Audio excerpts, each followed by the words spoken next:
Hello guys, welcome back on फोमा educational hub. देखो, previous lecture के अंदर हम लोगों ने एक ध्रुवित गोले के कारण विद्युत विभव विद्युत क्षेत्र निकाला। एक पोलराइज स्फीयर की वजह से electric potential electric field calculate किया। अब देखो नेक्स्ट क्वेश्चन है, उसमें ये पहले वाले क्वेश्चन की इन्फॉर्मेशन भी उस तरीके से यूज होगी। क्या करना है, नेक्स्ट टॉपिक है क्या, नेक्स्ट टॉपिक ऐसा है कि एक ध्रुवित गोला रखा हुआ कहाँ पे, बाह्य विद्युत क्षेत्र में।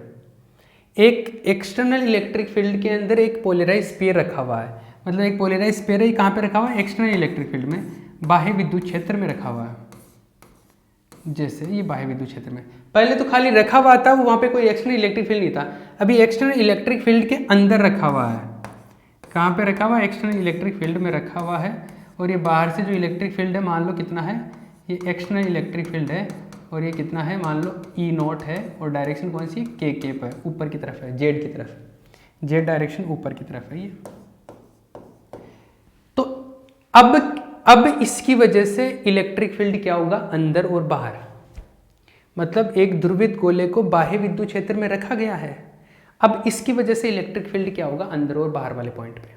ये कैलकुलेट करना है। इंटरनल और एक्सटर्नल पॉइंट्स पे इलेक्ट्रिक फील्ड क्या होगा जब एक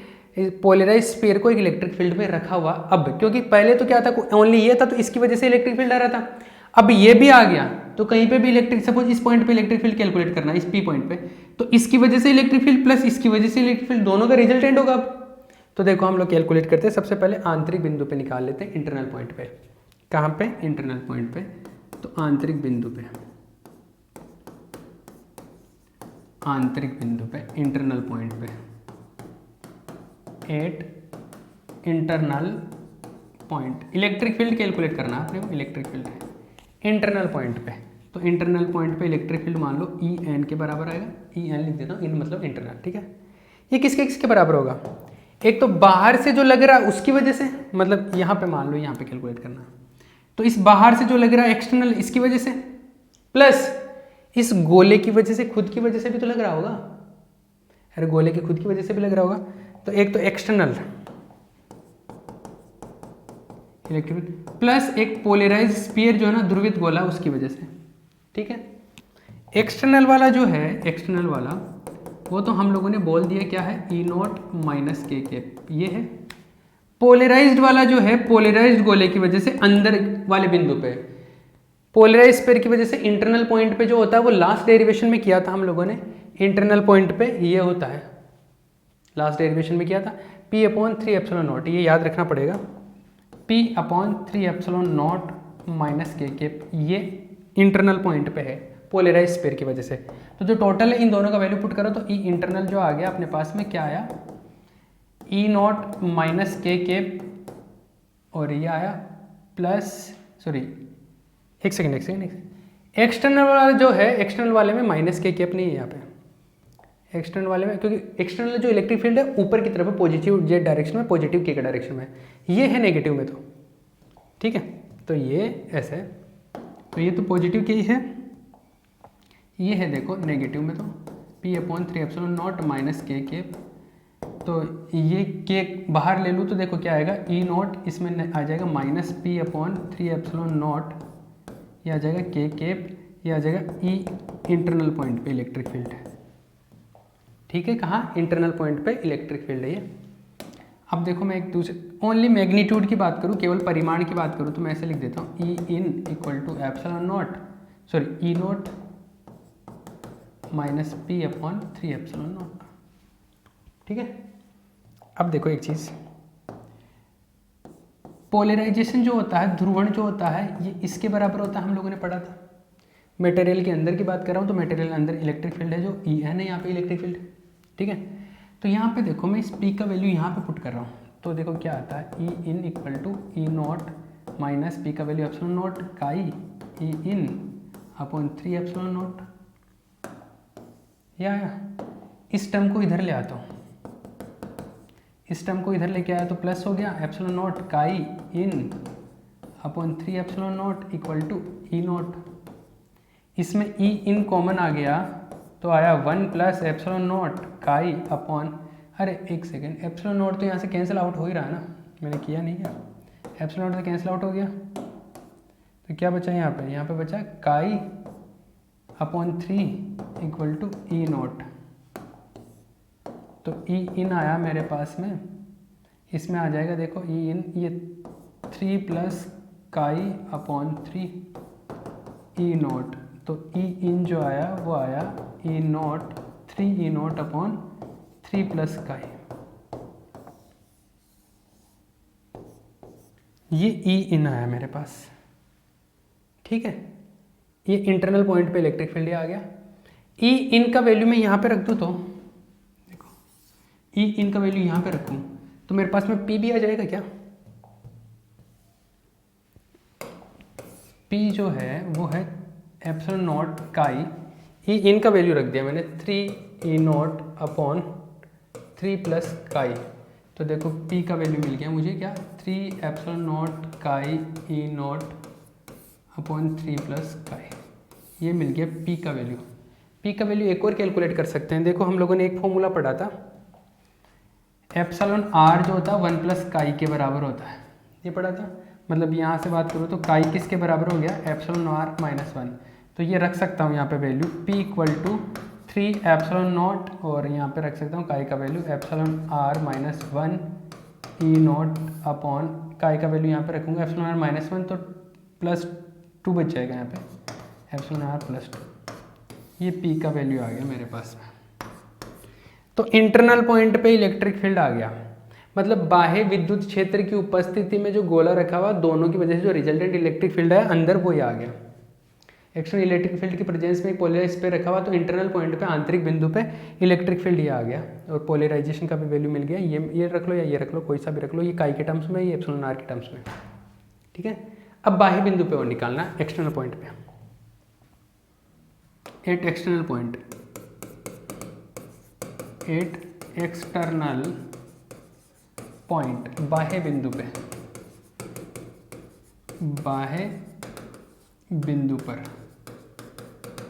देखो बाह्य बिंदु पे कैसे निकालेंगे। ये स्फीयर है, इसकी वजह से आर डिस्टेंस पे यहाँ पे कैलकुलेट करना है, यहाँ से एंगल बना रहा है थीटा बाह्य बिंदु पे। तो देखो ये बाहर से इलेक्ट्रिक फील्ड आ रहा है, ये इलेक्ट्रिक फील्ड तो है ही एक्सटर्नल इलेक्ट्रिक फील्ड, और इस पोलराइज स्फीयर की वजह से होगा वो होगा। तो यहाँ पे मान लो पी पॉइंट पे बात कर रहा हूँ, यहाँ पे पी पॉइंट पे, तो पी पॉइंट पे इलेक्ट्रिक फील्ड जो होगा एक्सटर्नल पे वो किसके बराबर आएगा, एक्सटर्नल पॉइंट पे इलेक्ट्रिक फील्ड किसके बराबर आएगा, ये आएगा एक तो ये, सॉरी मैं ऐसे लिखता हूँ, ई जो भी आएगा ये जो आएगा किसके बराबर है, एक तो इस एक्सटर्नल के बराबर आएगा प्लस पोलराइज, मतलब बाहर से जो आ रहा है उसकी वजह से प्लस पोलराइज्ड स्फीयर की वजह से, तो एक्सटर्नल की वजह से प्लस पोलराइज्ड स्फीयर की वजह से। अब एक्सटर्नल तो वही है जो पहले था, ई नॉट के केप, यही है ऊपर की तरफ, बट पोलराइज्ड स्फीयर की वजह से बाह्य बिंदु पर कितना होता है, पोलराइज्ड स्फीयर की वजह से जो बाह्य बिंदु पे होगा ना एक्सटर्नल पॉइंट पे पोलराइज्ड स्फीयर की वजह से, उसको मैं ले लेता हूँ दो कंपोनेंट में, आर केप वाला और थीटा केप वाला। अगर याद हो तो हम लोगों ने ये चीज़ पहले कैलकुलेट की थी, पोलराइज स्फीयर की वजह से तो लास्ट क्वेश्चन में कैलकुलेट किया ना, तो पोलराइज स्फीयर की वजह से जो इलेक्ट्रिक फील्ड आता है वो यहाँ पे पुट करके यहाँ पे पुट कर लेंगे। तो ई आर और ई थीटा निकाला था हम लोगों ने, ई आर क्या आया था भाई मुझे याद दी है, देखो यहाँ से वैल्यू देखनी पड़ेगी अपने को। एक्सटर्नल पॉइंट पे इलेक्ट्रिक फील्ड निकाला था हम लोगों ने, एक्सटर्नल पॉइंट पे इलेक्ट्रिक फील्ड देखो ई आर और ई थीटा ये आया था, कहाँ पे गया, ये रहा 2 P R cube cos theta, 2 P R cube cos theta 3 epsilon naught R cube, 2 P R cube cos theta upon 3 epsilon naught R cube, ये था, ये तो ई आर था, और ई थीटा क्या था, ये तो ई आर था, और ई थीटा क्या था, यहाँ से ई थीटा था, ये आधा था इसका, मतलब ये 2 नहीं आता था उसके अंदर, 3 एप्सिलॉन नॉट आर क्यूब, ये ई आर और ये ई थीटा, ये तो पोलराइज ध्रुवित गोले की वजह से, जो कि पहले वाले क्वेश्चन में कैलकुलेट कर लिया था, दोनों जुड़ जाएंगे यहाँ पे, तो ई आर ई थीटा आ गया। अब देखो एक चीज़ और, पी का वैल्यू भी अपने पास में है, पोलराइजेशन ध्रुवण का मान है अपने पास, तो मैं यहाँ पे ये भी रख सकता हूँ ई आर ई थीटा का वैल्यू, पोलराइज ये रहा, ये पुट कर सकता हूँ मैं, या तो ये पुट कर लो या ये पुट कर लो, किसकी टर्म में रखना चाहते हो आप पे डिपेंड करता है। अगर आप काई की टर्म में रखना चाहते हो तो इसमें ये पुट कर लो, अगर ये पुट करना चाहते हो तो ये, कोई सा कर लो, मैंने ये मेरे को याद नहीं है नोट्स में मैंने कौन सा किया, पर बाकी ये एप्सिलॉन आर की टर्म में रखना चाहते हो ये कर लो, बाकी वो कर लो, किसी कोई सा कर लो। सपोज मैं ये कर लेता हूँ 3 epsilon naught epsilon R minus 1, ये देखो पी का value 3 epsilon naught epsilon R minus 1, P का वैल्यू क्या है E naught epsilon R plus 2, ये तो पी का वैल्यू रखा है,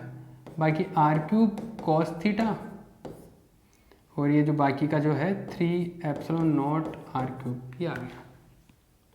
ये जो पहले लिखा हुआ था पी का वैल्यू रखा है वो अभी जो कैलकुलेट किया, 3 एप्सिलॉन नॉट से 3 एप्सिलॉन नॉट कैंसिल आउट हो गया, क्या बचा मेरे पास में epsilon R minus 1 E naught R cube cos theta upon epsilon R plus 2 R cube, ये आ गया क्या ई थीटा आ गया। इसी तरीके से ई आर आ जाएगा, ई आर में पी का वैल्यू रख देंगे तो ई आर में भी पी का वैल्यू रखेंगे, सेम ही चीज़ आएगी, बस यहाँ पे 2 हो रहा था, 2 हो रहा था यहाँ पे, इसमें 2 नहीं था, इसमें 2 आता तो इसमें भी 2 और आ जाएगा, तो सेम ही वैल्यू मिलेगा अपने को। ये सेम ही वैल्यू मिलता है अपने को, इसमें 2 और आ जाएगा बस यहाँ पे, ये ई आर मिल गया, ये ई थीटा मिल गया, ई आर और अरे ई आर ई थीटा का वैल्यू तो पहले ही पता था, बस इसमें पी का वैल्यू पुट किया, तो पी का वैल्यू पुट करने पे ई आर ई थीटा का वैल्यू मिल गया, इन दोनों का वैल्यू यहाँ पे पुट कर दो तो ई पी मिल जाएगा मुझे, ई पी में ई एक्सटर्नल ऐड कर दो तो ई वेक्टर आ जाएगा। तो देखो ई आर और ई थीटा मिल गया मुझे, तो ई पी मिल गया,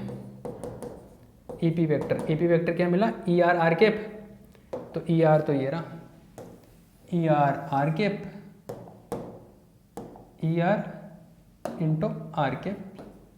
plus E theta theta cap, E theta ये रहा थीटा,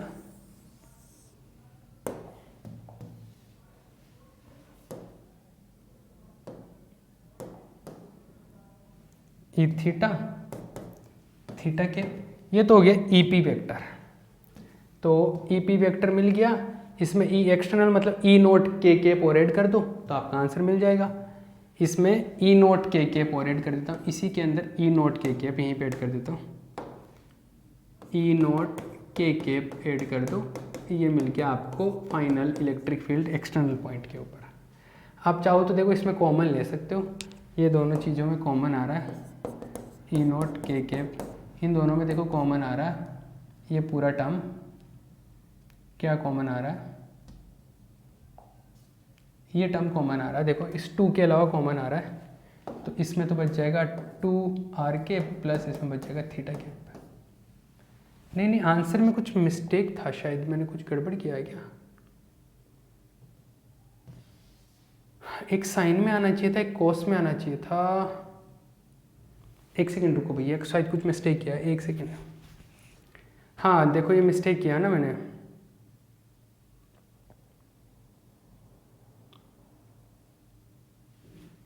एक मिस्टेक मैंने यहाँ पे किया, सॉरी एक बार दोबारा बताता हूँ मैं, यहाँ पे एक मिस्टेक मैंने यहाँ पे किया था कि ये ई आर 2 ई थीटा के बराबर हो रहा, नहीं ये नहीं हो रहा क्योंकि ये कोस में था, ये साइन में था, ये चीज़ नहीं हो पाएगी,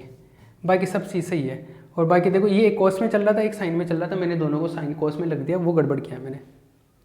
हाँ ये गड़बड़ कर दिया मैंने, आर वाला कोस में चल रहा था और वो थीटा वाला साइन में चल रहा था, ये थीटा वाला साइन में चल रहा भैया, ये मिस्टेक कर दिया मैंने, ये तो ब्लंडर हो गया,